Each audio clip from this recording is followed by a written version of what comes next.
Hello everyone, स्वागत है आप सभी लोगों का केल्विन के इस प्लेटफॉर्म पर। आप सभी लोगों को बच्चों मैं बताना चाहता हूं कि हम सभी लोग आप लोगों के लिए मैथ्स का कंप्लीट कोर्स, जिसमें कि हम लोग सबसे पहले सेट चैप्टर को उठा रहे हैं और सेट चैप्टर के इस वीडियो में आप सभी लोगों का स्वागत है। हम लोग टॉपिक वाइज वीडियोस आप लोगों के लिए अपलोड करेंगे एंड एनसीईआरटी क्वेश्चंस भी आप लोगों के लिए अपलोड कर रहे हैं। इसी के साथ साथ आपको हर एक सब्जेक्ट और हर एक सब्जेक्ट के हर एक चैप्टर के अगर वन शॉट देखने हैं, माइंड मैप देखने हैं, या फिर आपको इंपॉर्टेंट चैप्टर्स, आपको इंपॉर्टेंट टॉपिक्स जानने हैं एग्जाम पॉइंट ऑफ व्यू से, या फिर आपको इंपॉर्टेंट टॉपिक वाइज क्वेश्चंस करना है, ये सब कुछ आपको मिल रहा है इसी चैनल पर। प्लेलिस्ट वाले सेक्शन में नहीं गए हो तो जाओ। बाकी अभी हम लोग फोकस करते हैं हमारी इस वीडियो पर। तो चलिए सेट चैप्टर को शुरू या फिर कंटिन्यू करते हैं, आगे की तरफ बढ़ते हैं। तो इसका मतलब ये हुआ कि हम लोगों ने अभी तक ये पढ़ लिया है कि हमारे पास जो नंबर्स होते हैं वो कितने तरीके के होते हैं। एक तो होता है रियल नंबर। रियल नंबर के दो पार्ट्स हो गए, रैशनल हो गया और एक क्या हो गया, इरैशनल। रैशनल में दो पार्ट्स हो गए, फ्रैक्शन बोले तो डेसिमल भी लिख सकते हैं, यहाँ पर डेसिमल हो गया। फिर उसके बाद हो गया इंटीजर। इंटीजर में नेगेटिव वाले साइड में कर दिए जीरो और पॉजिटिव वाले छोड़े तो होल नंबर। होल में से जीरो साइड में निकाल दिया तो क्या बचा, नेचुरल नंबर। इनके एक बार मैं साइन भी आप लोगों को दोबारा से बता दे रहा हूँ। इसे बोलते हैं कैपिटल एन से करेंगे, इसे डब्ल्यू से करेंगे, और यहाँ पर इंटीजर्स को हम लोग जेड से करेंगे, रैशनल नंबर्स को हम लोग क्यू से करेंगे, और इरैशनल को हम लोग टी से करेंगे, और रैशनल और रियल नंबर्स को हम लोग कैपिटल आर से करेंगे। और कैपिटल नंबर से ही करना है, कैपिटल लेटर से ही करना है, इस बात को बस आप लोगों को यहाँ पर ध्यान में रखना होगा। तो ये थे कुछ हमारे मैथमेटिकल सेट्स जिनसे आप लोगों को बहुत ज्यादा हेल्प मिलने वाली है आगे के आने वाले जितने भी हमारे टॉपिक्स हैं उनमें। तो अब आगे क्या आने वाला है, हम लोगों ने सेट को समझ लिया था, सेट और एलिमेंट के बीच के रिलेशनशिप को समझ लिया था। अब हम लोगों ने नंबर सिस्टम को भी देख लिया है कि आखिरकार ये नंबर सिस्टम में भी क्या क्या चीजें इन्वॉल्व होती हैं, क्या क्या चीजें हम लोगों को जरूरी रहती है, ये सारी चीजें समझ ली। अब हम लोग पूरी तरीके से तैयार हैं सेट को लिखने के लिए। जी हाँ, अब हम लोग तैयार हैं सेट को लिखने के लिए। यानी कि सेट को लिखने का क्या तरीका होता है, सेट को रिप्रेजेंट करने का क्या तरीका होता है, इस टॉपिक के ऊपर अब हम लोग यहां पर बात करने वाले हैं। तो जैसा कि मैं आप लोगों को बता दूं कि जब कभी भी आप लोगों को रिप्रेजेंट करना हो, यानी कि रिप्रेजेंटेशन ऑफ कभी भी सेट करनी हो, तो हमेशा आप ये ध्यान रखिएगा कि सेट को रिप्रेजेंट करने के इस पूरी दुनिया में सिर्फ दो ही तरीके हैं। कौन से दो तरीके हैं, एक तो है रोस्टर फॉर्म और एक है सेट बिल्डर फॉर्म। जी हाँ, एक है रोस्टर फॉर्म, एक है सेट बिल्डर फॉर्म। अगर आप लोग इसमें जानना चाहें तो मैं आपको बता देता हूं, रोस्टर फॉर्म को आप लोग टेबुलर फॉर्म भी बोलते हैं। रोस्टर फॉर्म को आप लोग क्या बोल सकते हैं, टेबुलर फॉर्म भी बोल सकते हैं। ओके जी, सो यहां तक की बात तो हो गई। अच्छा, इसके बाद और क्या होता है सर, अरे रुको जरा, थमो। अगर आप लोगों से बोला जाता है कि आप रोस्टर फॉर्म में लिख दीजिए, आपसे बोला जाता है कि सेट बिल्डर फॉर्म में लिख दीजिए, तो आप लोग हमेशा ध्यान में रखिएगा, कभी भी अगर तुमसे बोला गया कि इसे रोस्टर फॉर्म में लिख दो, तो हमेशा समझ लेना कि वो सेट बिल्डर फॉर्म में लिखा हुआ है, तभी आप उसको कन्वर्ट कर पाओगे। अगर आपसे बोल दिया कि सेट बिल्डर फॉर्म में लिख दो, तो इसका मतलब वो रोस्टर फॉर्म में दे रखा होगा, तभी तो सेट बिल्डर फॉर्म में लिखोगे। अभी मैं उसके एग्जाम्पल्स करवाऊंगा। सबसे पहले एक एक करके इसको समझते हैं कि आखिरकार ये भला है क्या। चलिए जरा बात करते हैं सबसे पहले रोस्टर फॉर्म के बारे में कि आखिरकार ये रोस्टर फॉर्म होती क्या है। चलिए जरा, रोस्टर फॉर्म कह लीजिए या लिस्टिंग मेथड कह लीजिए, या फिर आप लोग इसको टेबुलर फॉर्म कह लीजिए, जैसा कि मैंने अभी बताया, टेबुलर फॉर्म कह सकते हैं आप इसको। ठीक है, आप इसे कुछ भी कह लीजिए। इसका एक बेसिक सा सेंस है, जो अगर आप बेसिक से सेंस को समझ जाते हैं तो आप लोगों को काफी अच्छे से ये सारी चीज समझ में आ जाएगी। तो मैं यहां पर आप लोगों से कहना चाहूंगा कि अगर आप रोस्टर फॉर्म की बात करेंगे तो बस आप इतना ध्यान में रखिएगा कि यहां पर हर एक एलिमेंट को लिस्ट करना पड़ता है। देखिए, लिस्ट ऑल एलिमेंट्स, सबसे पहली चीज तो ये होती है। दूसरी बात, नो नीड ऑफ सीक्वेंस, किसी भी तरीके से सीक्वेंस में लिखने की कोई जरूरत नहीं है।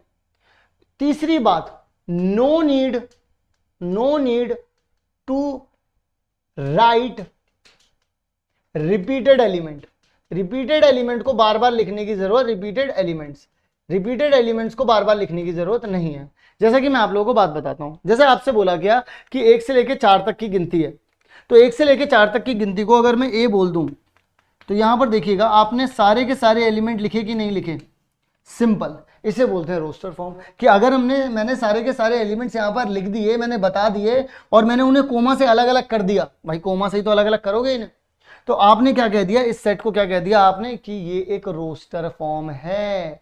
Is it clear? क्या यहां तक बात क्लियर है? तो यहां तक की बात तो क्लियर हो गई कि भाई ये एक रोस्टर फॉर्म हो गई। अब इस रोस्टर फॉर्म के बाद एक और बढ़िया सी बात बता देता हूं।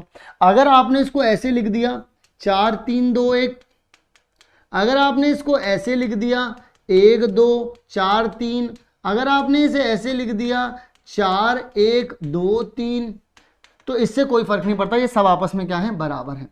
ये सब आपस में क्या है बच्चों, ये सब आपस में है बराबर। Is it clear? मतलब कि इसका मतलब इसमें सीक्वेंस की तो कोई जरूरत होती नहीं है। इसके बाद अगर आपके पास कभी यहां पर लिखा होता 1 1 1 2 2 2 3 3 4 4, तो कोई जरूरत नहीं है बार बार रिपीटेड एलिमेंट लिखने की, ये बराबर हो जाएगा किसके, 1 2 3 4 के बराबर हो जाएगा।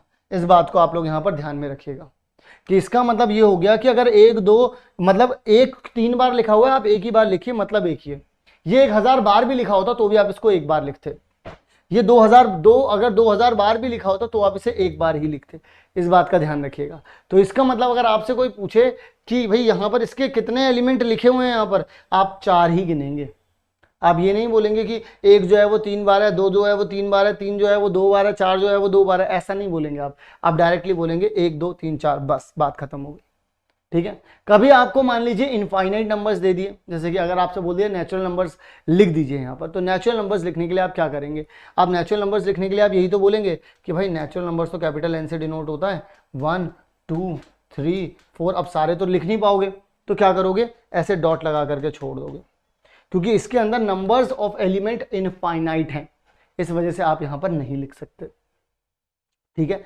अच्छा, अब आप में से कुछ बच्चे ऐसे बोलेंगे कि जैसे मान लीजिए सर ये तो इनफाइनाइट हो गए, कुछ ऐसे नंबर्स हो जाते हैं जिन्हें मैं लिख सकता हूं लेकिन सारे नहीं लिख सकता, जैसे 1 से लेकर के 1000 तक की गिनती। तो ऐसे में मैं क्या करूंगा, तो मैं आपको बताता हूं ऐसे में आप क्या करेंगे। ऐसे में आप जैसे मान लीजिए कोई भी एक ए सेट लिखते हैं, 1 से लेकर 1000 तक की गिनती लिखनी है, तो अब यहां पर क्या करेंगे 1 2 3, आपने शुरू के कुछ एलिमेंट्स लिखे, डॉट डॉट लगाया, आपने आखिरी के फिर कुछ एलिमेंट्स लिख दिए, आपने क्या कर दिया, फिर आखिरी के कुछ एलिमेंट्स लिख दिए, बस बात खत्म हो गई। आपने स्टार्टिंग के और एंडिंग के कुछ एलिमेंट्स लिख दिए, बस यहां पर बात खत्म हो गई, क्योंकि आपको ये पता चल गया कि भाई यहां से शुरू हो रहा है, यहां पर एंड हो रहा है। इसे कहते हैं हम लोग रोस्टर फॉर्म। ये एक जेन्युइन एक बहुत ही क्रिस्प भाषा में मैंने आपको ये समझा दिया।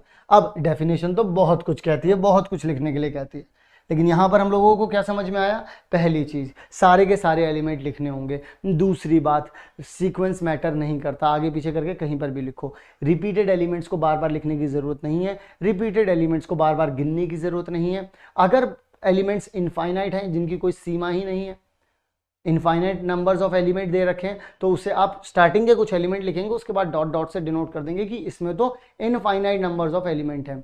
लेकिन उसी के साथ अगर आपसे बोल दिया जाए कि बहुत बड़े अमाउंट है लेकिन मुझे पता है कहाँ तक जाना है, तो आप स्टार्टिंग के कुछ लिख दीजिए, एंडिंग के कुछ लिख दीजिए। यहाँ पर आपने एंडिंग के क्यों नहीं लिखे, क्योंकि आपको नेचुरल नंबर की एंडिंग ही नहीं पता है ना भाई, तो इस वजह से हम लोगों ने यहाँ पर नहीं लिखे। तो आई होप आप लोगों को ये समझ में आ गया होगा कि रोस्टर फॉर्म का मतलब क्या होता है, और रोस्टर फॉर्म का सेंस क्या होता है, और रोस्टर फॉर्म क्या होती है, आपको बहुत अच्छे तरीके से क्लियर हो गया होगा। अब हम लोगों को आगे की तरफ बढ़ना होगा और देखना होगा कि रोस्टर फॉर्म से रिलेटेड सवाल कैसे पूछे जाएंगे। तो आइए जरा रोस्टर फॉर्म से रिलेटेड सवाल क्यों ना सॉल्व ही कर लिए जाएं। जैसा कि अगर आप लोग यहाँ पर देख पा रहे हैं, आपको यहाँ पर दे रखा है कि भाई एक सिचुएशन है। सिचुएशन क्या है, आपको एक कंडीशन दे दी कि अगर x का स्क्वायर प्लस में x माइनस में 2 इक्वल्स टू में 0 दे रखा है, इसे आपको रोस्टर फॉर्म में लिखना है इसके सोल्यूशन को। तो अगर आप इसके सोल्यूशन को रोस्टर फॉर्म में लिखना चाहते हैं तो इसका मतलब क्या हो जाएगा, इसका मतलब ये हो जाएगा आपको इसको सॉल्व करना होगा। तो आप इसे ऐसे लिख सकते हैं, एक्स स्क्वायर प्लस में 2x माइनस में x माइनस में 2 इक्वल्स टू में 0। इन दोनों को मल्टीप्लाई करेंगे तो -2 आ जाएगा, और प्लस करेंगे तो प्लस का 1 आ जाएगा। इन दोनों में से अगर आप देखें तो x को निकालेंगे तो कितना आ जाएगा, x प्लस 2 आ जाएगा। अगर आप इन दोनों में से -1 को निकालेंगे तो x प्लस 2 आ जाएगा। इन दोनों में से ये कॉमन आ रहा है, यानी कि x माइनस 1 और x प्लस 2 इक्वल्स टू में 0 आ जाएगा। एक बार मैं इसको इक्वल टू 0 रखूंगा और एक बार मैं इसको इक्वल टू 0 रखूंगा, यानी कि मैं क्या कह सकता हूँ, मैं कह सकता हूँ कि x माइनस 1 इक्वल्स टू में 0, तो x की वैल्यू कितनी आ जाएगी, 1 आ जाएगी। बोलो हाँ। इसका मतलब मैं ये भी बोलूंगा कि अगर आपके पास x प्लस 2 इक्वल्स टू में 0 दे रखा है तो x इज इक्वल्स टू में कितना आ जाएगा, -2। बोलो हाँ। बोल सकते हो। इसका मतलब 2 सोल्यूशन हो गए। 2 सोल्यूशन का मतलब क्या हो गया कि ये किसी भी आप कैपिटल लेटर से लिख दिया, जैसे यहाँ पर ए लिख दिया, तो इसमें सोल्यूशन कितना आ जाएगा, 1 आ जाएगा और माइनस का 2 आ जाएगा, बात खत्म हो गई। आपने देख लीजिए यहाँ पर सारे के सारे एलिमेंट लिखे, हर एक एलिमेंट को किससे डिफरेंशिएट किया, किससे अलग अलग किया, कोमा से अलग अलग किया, करली ब्रैकेट लगा दिए, कैपिटल लेटर से डिनोट कर दिया। आपने कुछ भी रिपीटेड नहीं लिखा, सीक्वेंस मैटर नहीं करता, वो हमें पता है, आप इसे आगे पीछे करके भी लिख सकते हैं, मतलब आप इसको ऐसे भी लिख सकते हैं। अब -2 1 लिख देते तो भी काम चल जाता, कोई दिक्कत नहीं होती। ठीक है जी। अब इसके बाद हम लोगों को आगे की तरफ बढ़ना है और बात करते हैं हम लोग हमारे अगले सवाल के बारे में। अगला सवाल क्या कहता है, कहता है द सेट, सेट के बारे में बात हो रही है, इसको बी सेट बना देते हैं हम लोग अपना, इसको बी सेट बना देते हैं, ठीक है ना। वो कह रहे हैं कि एक ऐसा सेट बताइए जो कि पॉजिटिव इंटीजर्स हों, क्या हो, पॉजिटिव इंटीजर हो, पॉजिटिव इंटीजर हो और एक्स स्क्वायर लेस देन, और ऐसे नंबर हो वो जिनका स्क्वायर करें तो 40 से छोटा आ जाए। अब मैं आप लोगों को एक बात समझाना चाहता हूं, यहां पर उन्होंने बोला है पॉजिटिव, तो पॉजिटिव का मतलब हमेशा समझ लेना, अगर आप नेगेटिव के बारे में बात करेंगे तो वो तो है ही नहीं, अगर आप जीरो के बारे में भी सोचेंगे तो वो भी इसमें नहीं आता। पॉजिटिव का मतलब ये होता है, तो इसका मतलब पॉजिटिव इंटीजर्स, पॉजिटिव इंटीजर्स में क्या क्या आ जाएगा, 1 आ जाएगा, 2 आ जाएगा, 3 आ जाएगा, 4 आ जाएगा, 5 आ जाएगा, 6 आ जाएगा, 7 नहीं आएगा। क्यों नहीं आएगा, इस रीजन को मैं आप लोगों को यहाँ पर समझाता हूँ। इस रीजन को समझाने के लिए मुझे क्या करना पड़ेगा, यहाँ पर आपको मैं ये बताता हूँ। यहाँ पर 1 का स्क्वायर करेंगे 1 आ जाएगा, 2 का करेंगे 4 आ जाएगा, 3 का करेंगे 9 आ जाएगा, 4 का करेंगे 16, 25, 36 और यहाँ कितना आ जाएगा, 49 आ जाएगा। इसका मतलब ये तो चाहिए ही नहीं, और मुझे क्या चाहिए, सिर्फ पॉजिटिव वाले। तो मैंने यहाँ पर क्या किया कि मैंने यहाँ पर बी तो लिखा ही लिखा था, मैंने यहाँ पर लिख दिया भाई कि अगर मैं यहाँ पर बी का यूज कर रहा हूँ तो इसका मतलब बी सेट मैंने लगा दिया यहाँ पर 1, तो एक्स कौन कौन से होंगे वो, तो एक्स हो जाएगा 1 हो जाएगा, 3 हो जाएगा, 4 और 5 और 6, यही वाले सेट हो जाएंगे मेरे पास, बस बात खत्म हो गई। उन्होंने जो कहा सो मैंने किया, जो वो बोले बस आपको वो चीज एकदम ध्यान से रखनी है। एक्स सच दैट, मतलब एक्स कुछ एक ऐसा एलिमेंट है, दोबारा से बता रहा हूं कि एक पॉजिटिव इंटीजर है, लेकिन अगर मैं उसका स्क्वायर कर रहा हूं तो 4 से छोटा ही आ रहा है। पॉजिटिव है भाई, पॉजिटिव, उसका स्क्वायर करके वो 40 से कम आएगा, तो 1 का करा, क्योंकि पॉजिटिव मुझे पता है 1 से शुरू होंगे, इंटीजर है तो इसमें डेसिमल नंबर आएगा नहीं, तो 1 2 3 4 5 6 तक जाएगा बस। तो वही चीज मैंने यहां पर लिख दी। क्या ये बात आप लोगों को समझ में आई? ये हो गया हमारा इसका जवाब।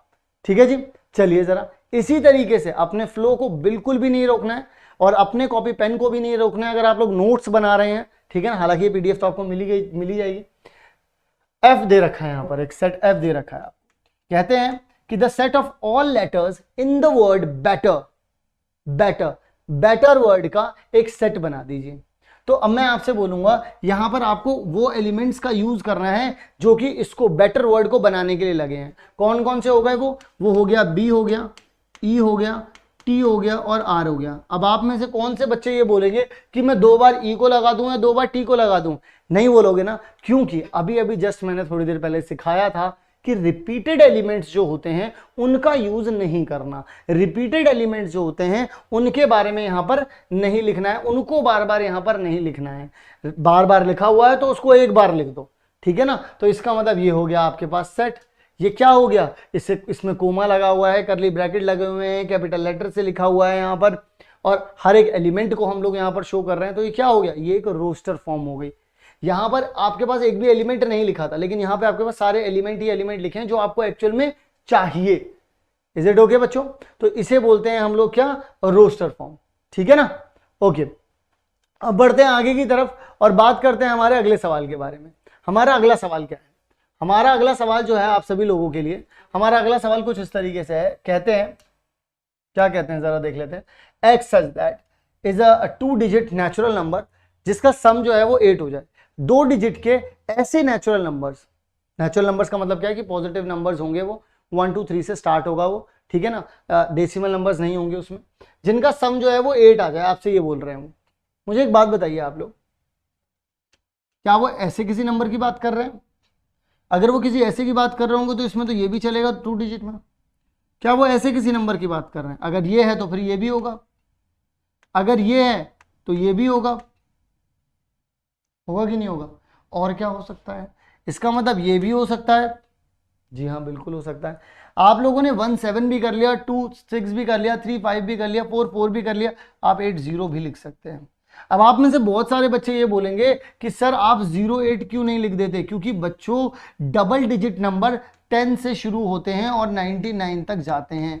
और 0 8 तुमसे कभी मैं बोलूं 8 लिख दो, क्या तुम 8 लिखोगे या 0 8 लिख दोगे? 0 8 तो लिखोगे नहीं।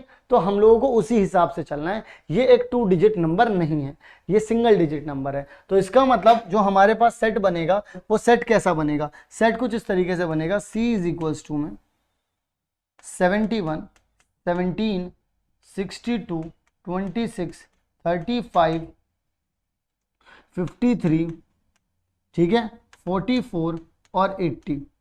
इस तरीके से यहां पर आप लोग लिख सकते हैं। ये पूरा का पूरा सेट बना दिया मैंने, सी यहां पर लिख दिया मैंने, और मैंने जितने भी एलिमेंट्स इसमें आते हैं वो सारे के सारे एलिमेंट मैंने यहां पर लिख करके आपको दिखा दिया। और आपको अब यहां पर समझ में आ जाएगा कि एक्चुअल में जो रोस्टर फॉर्म होती है उसका मतलब देखो यही है, सिर्फ सारे के सारे एलिमेंट बस लिख डालो, रिपीट मत करो, सीक्वेंस की टेंशन मत लो, बस लिख डालो, सारे के सारे एलिमेंट लिखना बस, तभी उसे क्या बोला जाएगा कि ये एक रोस्टर फॉर्म है। तो आई होप आप लोगों को रोस्टर फॉर्म का कॉन्सेप्ट भी समझ में आ गया होगा और रोस्टर फॉर्म को कैसे लिखते हैं ये भी समझ में आ गया होगा। अब बारी आती है सेट बिल्डर फॉर्म की। तो चलिए जरा देखते हैं कि सेट बिल्डर फॉर्म को किस तरीके से समझना है और किस तरीके से उसके क्वेश्चंस आते हैं। चलिए जरा देखते हैं। सो आई होप आप सभी लोगों को ये वीडियो भी पसंद आ गई होगी एंड आप लोग कॉन्सेप्ट भी समझ चुके होंगे। लेकिन इसके बाद जो अगला वाला टॉपिक है क्या वो नहीं देखोगे? वो तो देखना जरूरी है। इससे पिछला वाला टॉपिक देखा था नहीं देखा था? वो भी जाके देख लेना। तो आप लोगों को मैं क्लियर कर दूं कि आपके पास अगली वाली जो वीडियो वो ऑलरेडी अपलोडेड है, तो टाइम वेस्ट मत करो, जल्दी से जाकर के देखो, प्लेलिस्ट में जाओ, प्लेलिस्ट में आप लोगों को पूरा चैप्टर वहां पर मिल जाएगा। इसी के साथ साथ वन शॉट हो चाहे माइंड मैप हो, हर एक चैप्टर का वो टॉपिक हो जिससे जो एग्जाम में आने वाला है चाहे वो जानना हो या फिर हर एक चैप्टर के टॉपिक वाइज क्वेश्चंस करने हो, सबकी प्लेलिस्ट आप लोगों को दे रखी है। Go and check our playlist section. तो मिलता हूं आप सभी लोगों से इसी तरीके की नेक्स्ट वीडियो में, तब तक के लिए आप सभी लोग अपना ध्यान रखें।